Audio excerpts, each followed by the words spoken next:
نحمده ونصلي على رسوله الكريم اما بعد فاعوذ بالله من الشيطان الرجيم بسم الله الرحمن الرحيم يا ايها النبي انا ارسلناك شاهدا ومبشرا ونذيرا وداعيا الى الله باذنه وسراجا منيرا صدق الله العظيم۔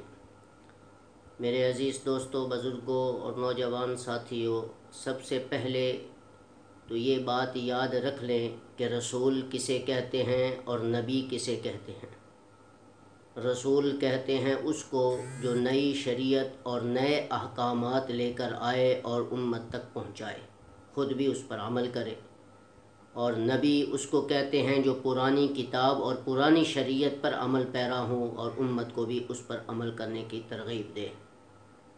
اب یہ بات یاد رکھ لیں کہ اس دنیا میں رسول کل 313 آئے ہیں بن کر، ان کی تعداد رسولوں کی 313 ہے، جس طرح بدری صحابہ کی تعداد 313 تھی، اور انبیاء کرام علیہ السلام کی تعداد 1,00,000 کم و پیش 24,000 ہے۔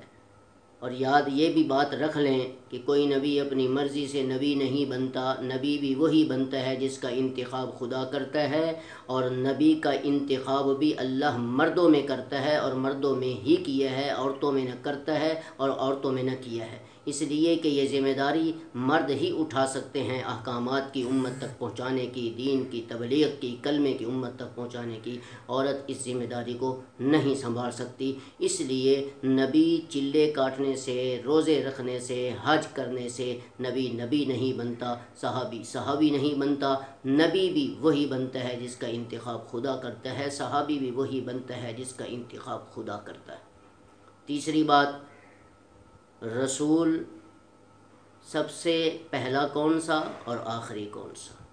سب سے پہلے اس دنیا میں نبی حضرت آدم علیہ السلام آئے، اور سب سے آخری پیغمبر امام الانبیاء، فخر موجودات، فخر کائنات، امام الانبیاء، سرتاج امام الاولیاء، امام الانبیاء حضرت محمد عربی صلی اللہ علیہ وسلم ہیں، اور آپ سے صلی اللہ علیہ وسلم کے بعد کوئی نبی نہ آیا ہے نہ آئے گا۔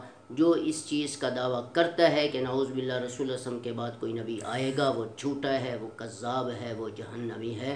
ہمارا ایمان ہے، ہمارا عقیدہ ہے کہ آقا کے بعد اب کوئی نبی نہ آیا ہے نہ آئے گا۔